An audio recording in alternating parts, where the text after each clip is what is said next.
Okay, I'm going to show you real quick. For me, it's an ARW file, which is native to Sony.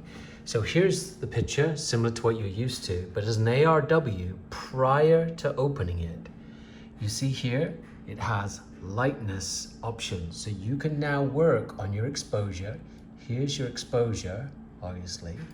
But then you see here, it says highlights. So now I can bring down my highlights completely separate from the shadows.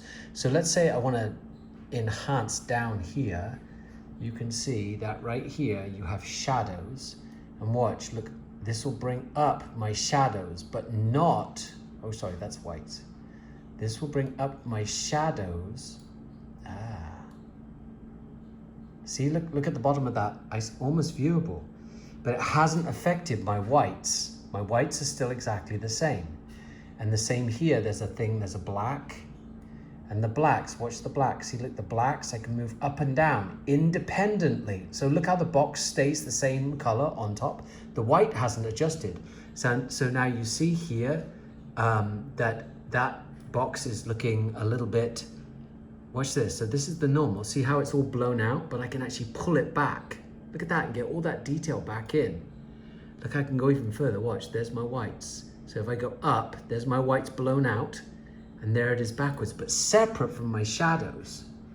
My shadows I can play with completely differently. Look, so that's here, but look, my whites have stayed the same.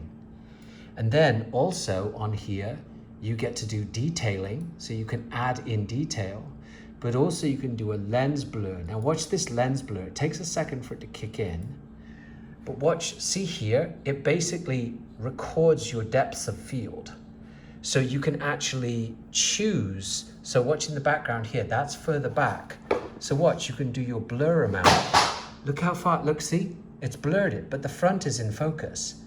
And it's all because you've got a raw file, and you can adjust where your rawness is. So like I can say, like, make the front out of focus and the back in focus. Look, see? So it has tons more options if you decide to work with a raw file. And this is all working prior to being in Photoshop. You have to have those, you can do all of these options. You can, and also look on here, it says detail. You can increase your sharpness and denoise. So all the noise is taken out of the picture. It's quite remarkable if you work with a raw file. And this right here is a compressed raw file. If you get an uncompressed raw file, you get even more options. Look at that, look at the difference there. Let me just turn that off real quick so you can see. So here, watch the pencils.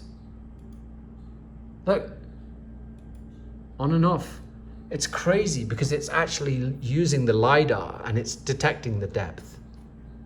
Anyway, that's what it is to use a raw file. I think it would be a game changer for you, particularly with your night scenes, because you can make your night scenes really, really, make all the stars really bright, but make all of the whites really dark and everything. And anyway, yeah. You can't do that with a JPEG.